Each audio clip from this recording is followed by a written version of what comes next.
Así, hermano, vamos a mirar la palabra de Dios en el libro de los Salmos, capítulo 34. Salmo 34, leemos los primeros 10 versículos. Es una súplica invocando la protección divina para este nuevo desafío que se viene del próximo año. Dice el versículo 1: bendeciré a Jehová en todo tiempo, su alabanza estará de continuo en mi boca. En Jehová se gloriará mi alma, lo oirán los mansos y se alegrarán. Engrandeced a Jehová conmigo y exaltemos a una su nombre. Busqué a Jehová y él me oyó y me libró de todas mis temores. Los que miraron a él fueron alumbrados y sus rostros no fueron avergonzados. Este pobre clamó y le oyó Jehová y lo libró de todas sus angustias. El ángel de Jehová acampa alrededor de los que le temen y los defiende. Gustad y ved que es bueno Jehová. Dichoso el hombre que confía en él. Temed a Jehová, vosotros sus santos, pues nada falta a los que le temen. Los leoncillos necesitan y tienen hambre, pero los que buscan a Jehová, es una promesa, no tendrán falta de ningún bien. Mirando, hermanos, el panorama mundial, el panorama social, el panorama cultural, familiar de estos últimos días, de estos últimos tiempos, sinceramente uno, al leer las noticias, al ver las noticias, uno se pregunta, bueno, esto cada vez se complica más. Y siempre ha habido pecado, siempre ha habido maldad, pero vemos cómo cada vez las tinieblas son más espesas, pero a la vez nos confortamos sabiendo que hoy está más cerca nuestra salvación que cuando creímos. Pero mientras estamos aquí y al ver el panorama, hermano, venía a mi corazón el pedir a Dios, es decir, que nosotros podamos hoy invocar la protección divina para lo que viene. Lo que quedó atrás, damos gracias a Dios por ello. La obra de Dios a lo largo de este tiempo pasado, gloria a Dios por todo, pero Pablo dice, olvidando ciertamente lo que queda atrás y extendiéndome a lo que está adelante, prosigo a la meta. Ese es nuestro objetivo. Lo que quedó atrás, bueno, malo, regular, triunfos, derrotas, ya quedó atrás. Damos gracias a Dios porque en medio de todo, a los que amamos al Señor, Él dirigió o enfocó todo para lograr sus propósitos. Pero ahora lo que nos debe colocarnos a nosotros como tarea de aquí en adelante es poder nosotros pedirle a Dios que seamos guardados. Él ha prometido guardarnos sin caída en lo que resta de este viaje. Para ello quiero centrarme aquí en estos versículos del capítulo 34 de los Salmos, estos 10 primeros versículos, y vamos a dividirlo en 3 partes. Del verso 1 al verso 3 vamos a ver una resolución o una determinación de parte del salmista. Del versículo 4 al versículo 7, la responsabilidad que nosotros tenemos, y del versículo 8 al versículo 10, los resultados de lo anteriormente dicho. En primera instancia, mirar cuál es la resolución que nosotros hoy debemos tener para este próximo año. ¿Qué se viene? ¿Qué circunstancias vienen? Nosotros no lo sabemos, y mejor que no lo sabemos, porque si fueran a venir situaciones complejas, tristes, quebrantos, ¿qué pasaría si lo supiéramos? Creo que es mejor no saberlo. Si vamos a ser bendecidos y que con toda seguridad va a ocurrir, pues maravilloso, pero de pronto nos alejaríamos también, y como dijo el proverbista, no me des riquezas porque de pronto me olvido de ti, ni pobreza para que tampoco vaya yo a maldecir, sino que manténme con lo necesario, lo que yo necesito acá, lo que tú necesitas para que yo cumpla el propósito, estará bien. ¿Cuál es la resolución que nosotros debemos asumir según este salmo?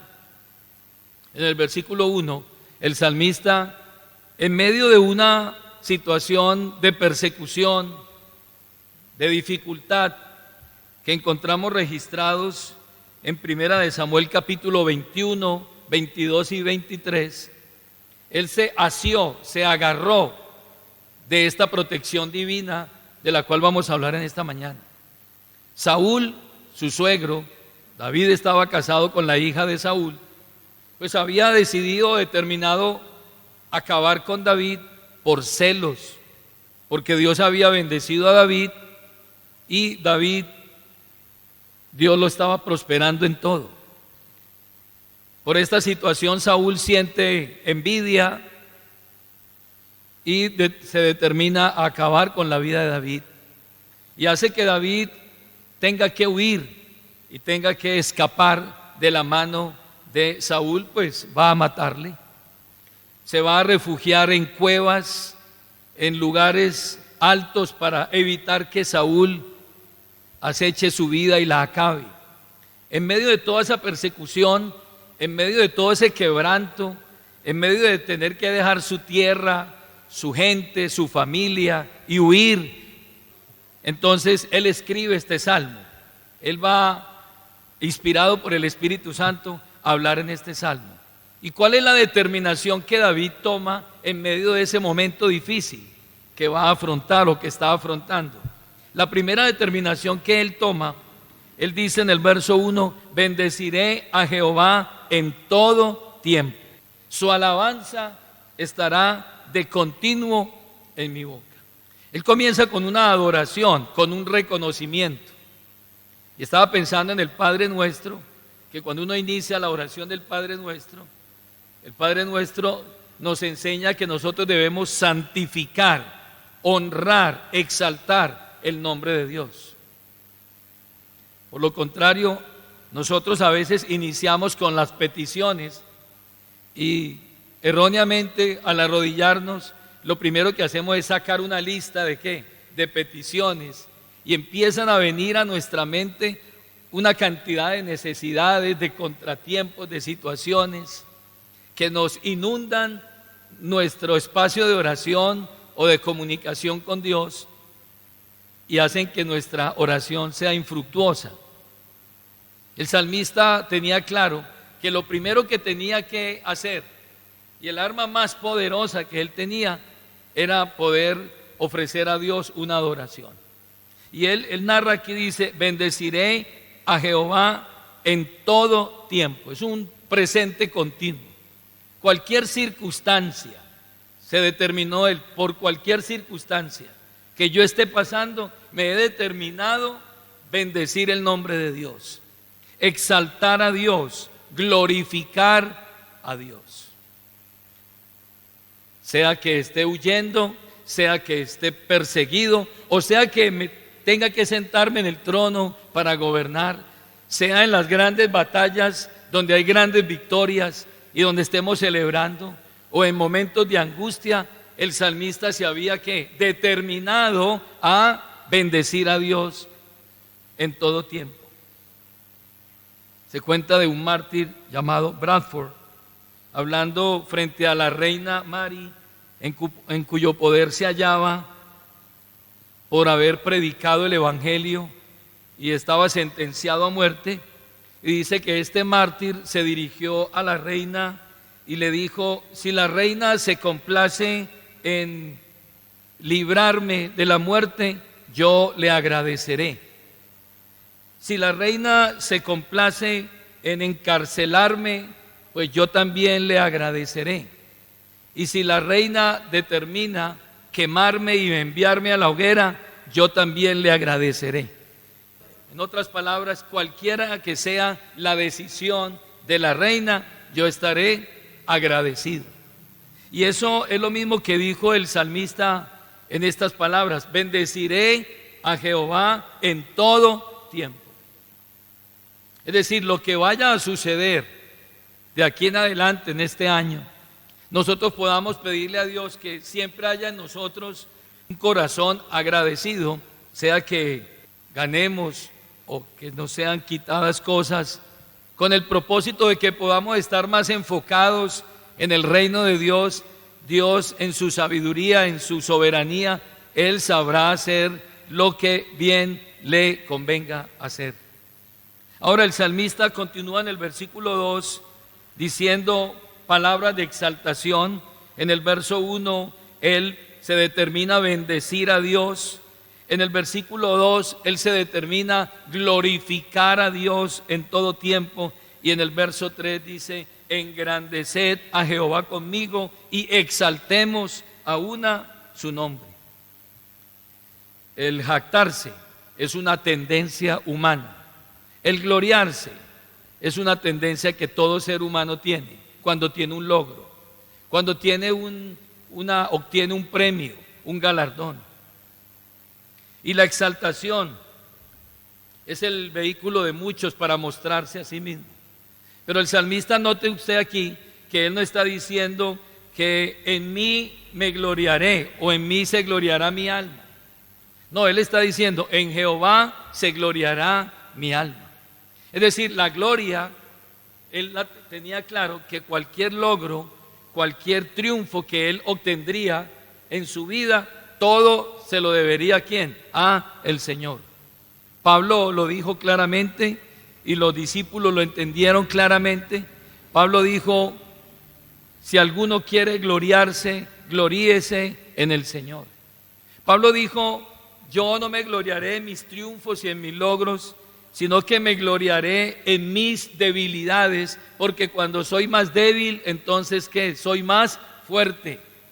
Pablo tenía claro que Dios le había dicho: bástate mi gracia, porque mi poder se perfecciona en tu debilidad. Jeremías también lo dijo: no se gloríe el hombre en su fuerza, ni el fuerte en su fuerza, ni el sabio en su sabiduría, sino que si alguien quiere gloriarse, gloríese en conocerme y en entenderme que yo soy Dios y no hay más. Así que el salmista está diciendo: yo me he determinado a bendecir a Dios en cualquier circunstancia, y todos los logros que yo tenga en mi vida, entonces toda la gloria y el reconocimiento serán del Señor. En Jehová se gloriará mi alma. Y engrandeced.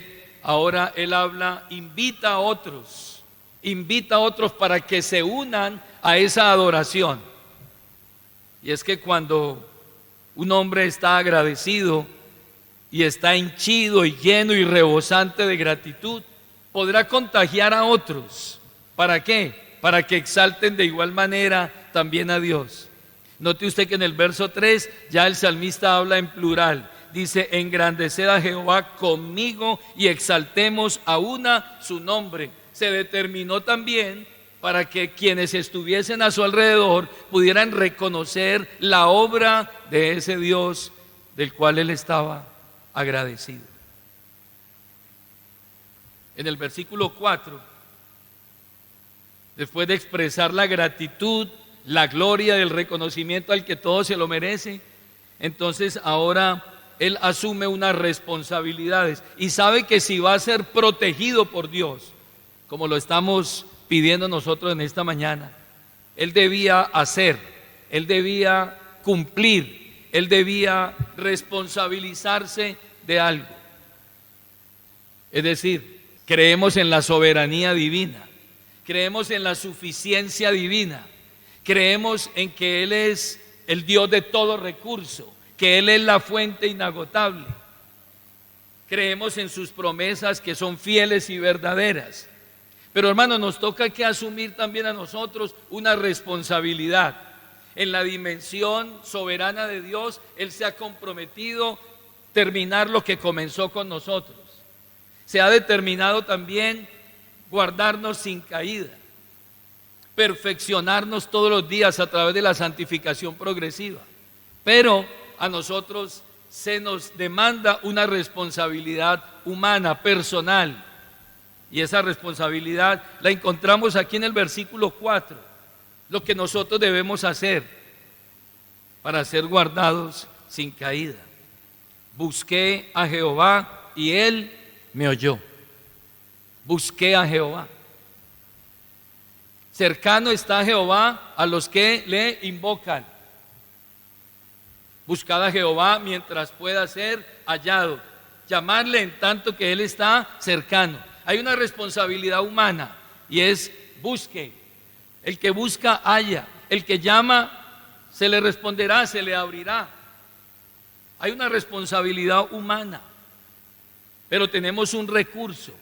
No se nos dice busque y quizás le responderán. No, dice la Biblia, busqué a Jehová y Él me oyó. Saber que no solamente en el pasado, sino también en el futuro, esta promesa seguirá vigente en nuestra vida, hermanos, es motivo de consuelo y de seguridad para nosotros, que tenemos un Dios que está cercano a nosotros, que al invocarle podremos tener una respuesta. Dice el versículo 4, busqué a Jehová y Él me oyó. Y en el versículo 6 dice, este pobre clamó y le oyó Jehová. Quiero decirle en esta mañana que ese recurso sigue vigente, que en cualquier necesidad, aflicción, circunstancia que nosotros podamos tener en este año que viene, tenemos la seguridad de que hay un Dios que nos está oyendo nuestra oración. Busqué a Jehová y Él me escuchó. ¿Puede creer usted en esta mañana que Dios espera oírnos a nosotros antes que nosotros le invoquemos a Él? Repito, ¿puede estar usted seguro hoy que Dios espera oírnos a nosotros antes que nosotros le invoquemos a Él? Dice la palabra que nosotros no hemos pedido y ya Él sabe lo que nosotros necesitamos. Pero se nos demanda a nosotros, versículo 4, buscad a Jehová para que Él nos oiga. Y dice el versículo 4, y me libró de todos mis temores.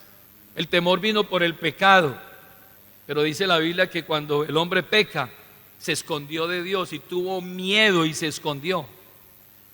Pero dice la palabra de Dios que al invocarlo a Él, Él le libró de todos sus temores. Y en el versículo 6 dice que lo libró de todas sus angustias.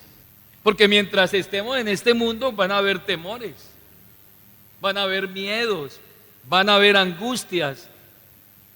La Biblia dice que es necesario que a través de muchas pruebas y dificultades entremos en el reino de los cielos. Jesús dijo, en el mundo tendrán que aflicción, habrá dificultades y vendrán, pero podemos estar seguros que hay un recurso, un Dios que nos oye y que puede librarnos de temores y nos puede librar ¿qué? De angustias.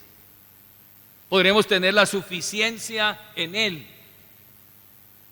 Dice el versículo 5, los que miraron a Él fueron alumbrados y sus rostros no fueron avergonzados. No hay uno solo que se haya vuelto avergonzado de la presencia de Dios. El Salmo 16 dice, en tu presencia hay plenitud de gozo, delicias a tu diestra para siempre. Ninguno que se acercó a Dios se fue defraudado, avergonzado, con las manos vacías. Ninguno. Y el salmista lo afirma aquí. Los que miraron a Él fueron ¿qué? Alumbrados y no fueron avergonzados. Y en el versículo 6, Él se reconoce pobre, necesitado. Lo veíamos en nuestra cena, cuando dice que Él vino a traer buenas nuevas a los pobres. Y en el libro de Mateo capítulo 5 dice, bienaventurados los pobres. Pero aquí no se está refiriendo a los pobres materialmente hablando.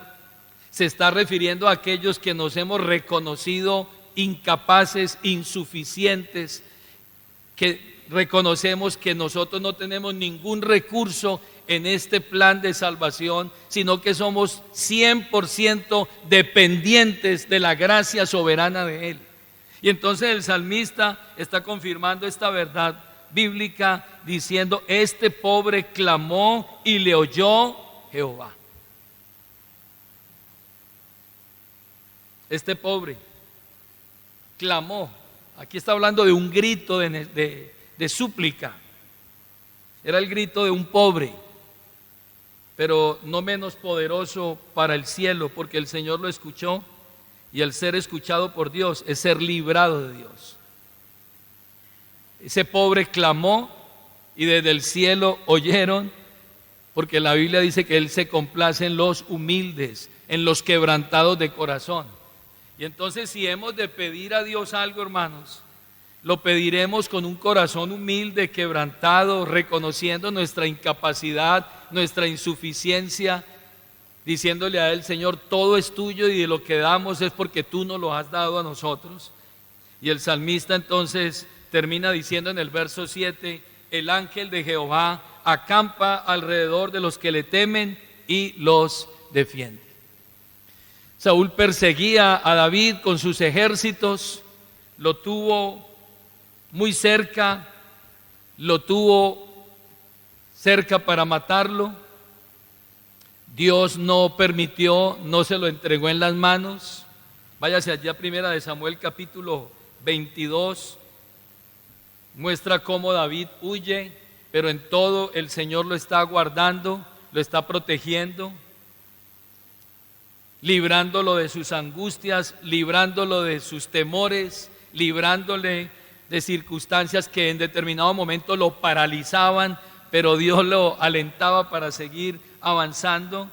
Y una promesa gloriosa que Él le da es que incluso ángeles vendrán a su favor para guardarlo.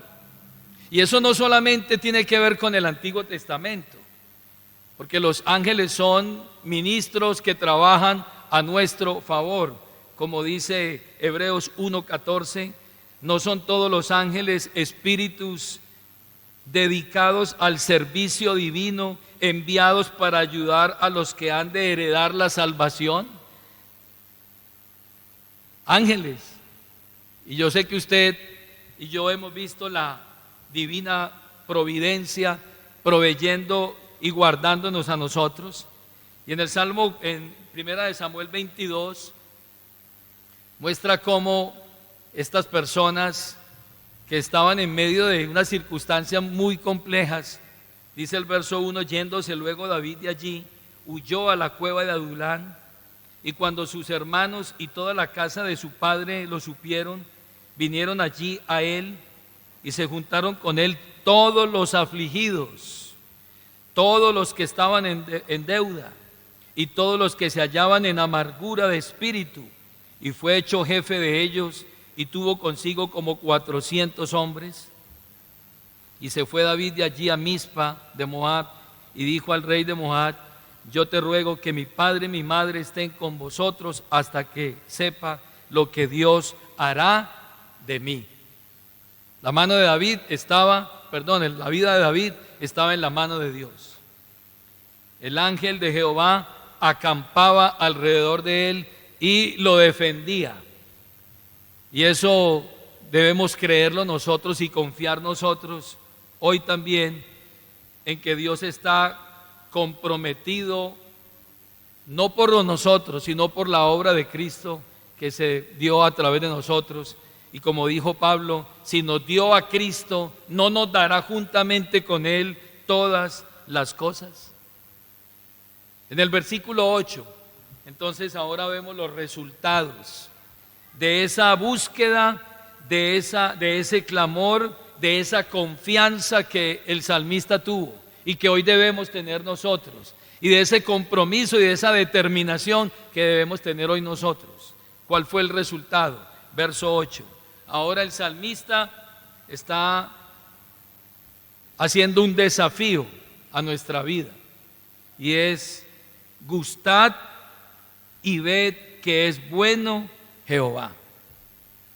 En otras palabras, probemos, pero no probar para tentar a Dios, no, porque algunos equivocadamente dicen: yo voy a hacer esto a ver si Dios me ayuda, y equivocadamente terminan haciendo algo que no debe ser así, o se aventuran a situaciones de pronto de forma irresponsable. No es la idea. No, después de haber clamado, después de haber buscado, después de haber adorado a Dios, después de tener muy claro quién es Dios para nosotros, entonces ahora el verso 8 dice: gustad y ved que es bueno Jehová. Probad. Porque, hermanos, algunos también se quedan en la teoría y se quedan en lo intelectual, en el conocimiento de saber que Dios es proveedor, que Dios es guardador, que Dios es sustentador, que Dios redime, salva, que Dios es el que hace todas las cosas, pero se conoce intelectualmente hablando, porque lo ha leído en un libro, porque lo ha leído en un versículo. Pero otra cosa es pasar a la práctica, a la praxis de las cosas, a la realidad, a la circunstancia. Dios nos ha de llevar a situaciones de carencia, porque es en medio de esas situaciones que se convierten en un medio para llevarnos muchas veces al arrepentimiento, de obrar en nosotros un cambio de vida. Dios nos llevará y nos permitirá que haya apretura en muchas ocasiones para estimularnos al clamor, a la búsqueda y al quebranto, y nos desligará del amor a este mundo y nos mantendrá preparados siempre para el combate espiritual. No sé si usted ha notado que cuando las situaciones se complican más, entonces ese creyente tiende a ir a buscar más la presencia de Dios y la suficiencia en Dios. Dios permitirá, a través de probar y de gustar, que ese momento difícil revelará si somos verdaderos o no creyentes, o si simplemente vivimos un cristianismo de hipocresía. Y permitirá también que haya en nosotros un corazón de gozo, de gratitud, de sabiduría espiritual, y al mismo tiempo aprenderemos la paciencia en medio de esas circunstancias. Y entonces el salmista dice: gustad y ved que es bueno Jehová. Que aún en la disciplina tendremos que reconocer que Él es bueno. Porque si se nos hubiese dejado sin disciplina, como dice el escritor a los Hebreos, entonces seríamos bastardos y no hijos. Pero cuando sentimos la disciplina, sentimos la mano a veces fuerte de Dios en nuestra vida, que nos hace que nos volvamos a Él para restaurarnos, muchas veces arrepentirnos y acercarnos más a Él. Entonces tendremos que ver que Él es un Dios, ¿qué? Un Dios bueno. Ese hijo en muchas ocasiones no podrá entender las disciplinas que nosotros aplicamos como padres y se sentirán muchas veces fastidiados, pero usted y yo sabemos que cuando ha pasado el tiempo y ya hemos llegado a una edad adulta, miramos hacia atrás y tenemos que reconocer y decir: gracias a Dios por ese papá que hizo esto y que en determinado momento no me agradó. Gracias a Dios por ese profesor que era el que más exigía, porque en el momento el profesor más condescendiente y más alcahuete quizás será el que se gane los aplausos de muchos y nos incomodará y nos exigirá, pero cuando ese hombre, esa mujer llegan a una edad adulta y son unos profesionales, miran atrás y dicen: gracias a Dios por ese profesor, porque ese fue el único que me puso en línea, ese fue el único que me dijo las verdades, ese fue el único que me exigió y me debo a esa persona.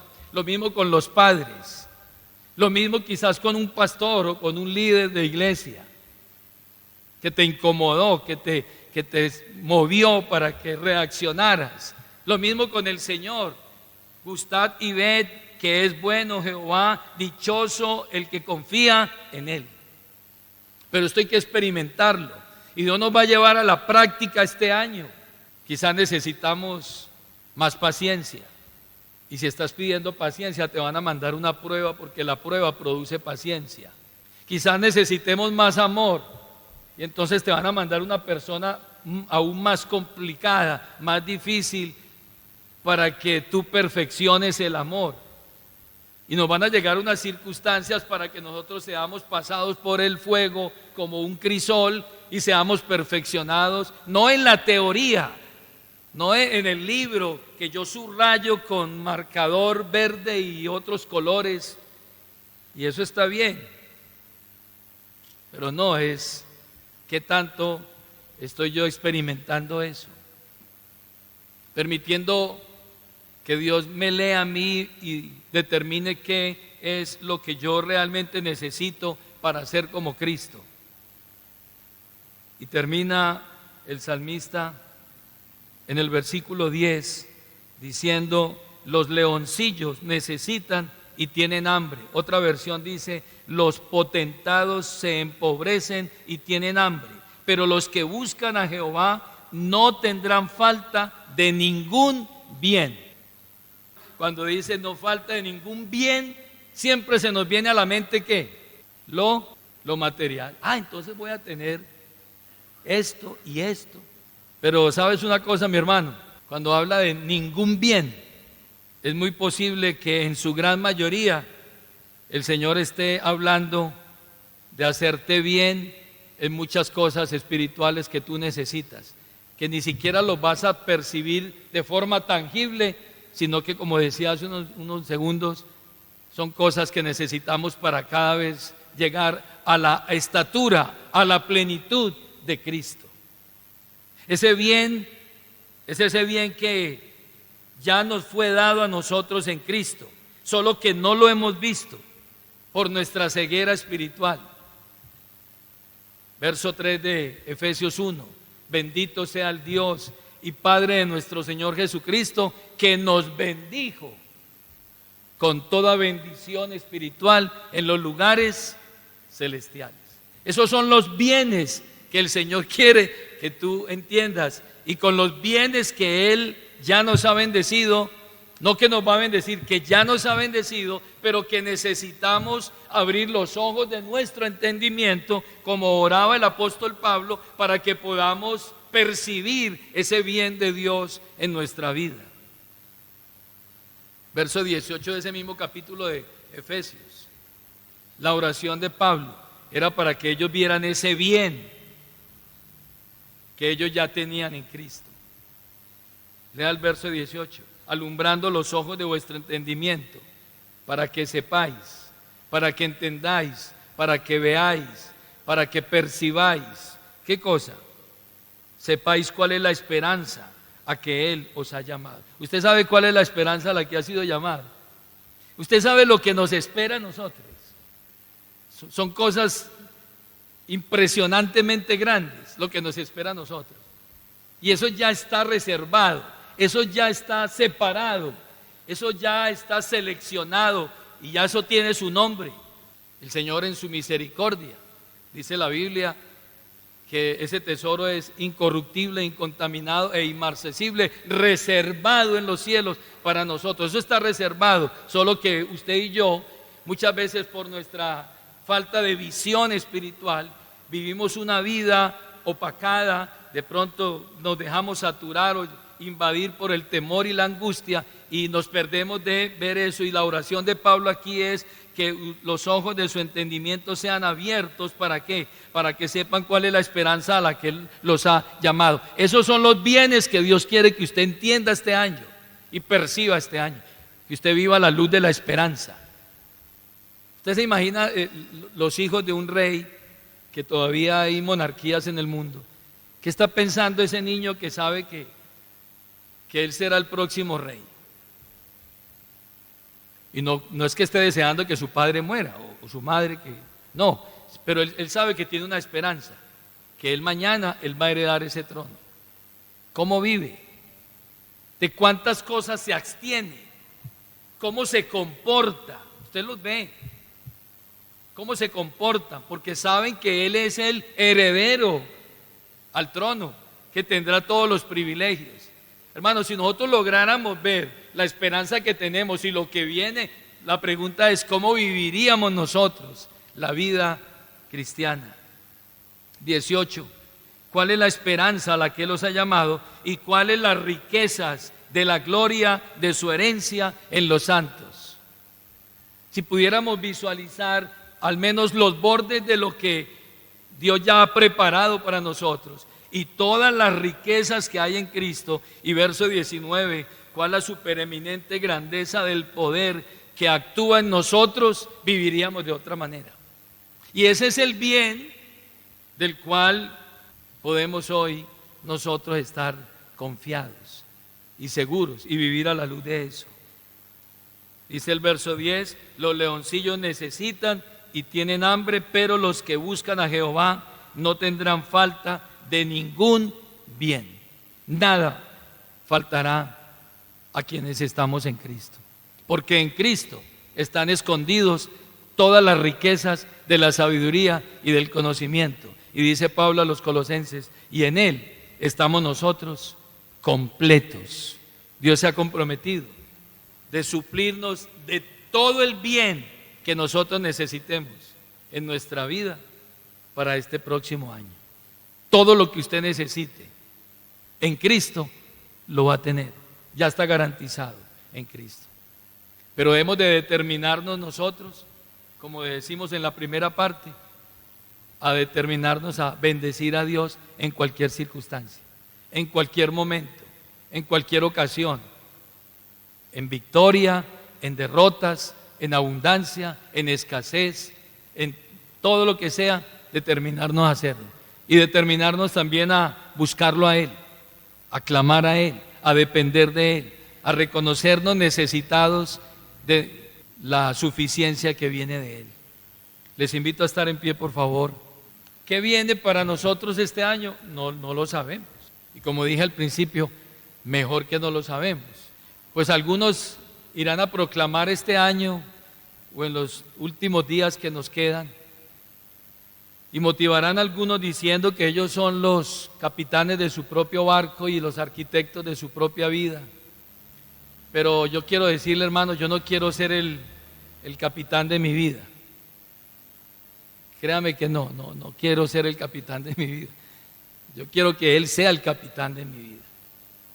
Porque aunque Él esté durmiendo en la embarcación, aunque esté dormido, la barca no se hundirá, no se podrá hundir, porque Él está ahí con nosotros. Entonces vamos a orar en esta mañana. Que usted pueda determinarse, cualquiera que sea la circunstancia este año, a adorar a Dios, como lo hizo Job, y a no atribuir a Dios despropósito alguno.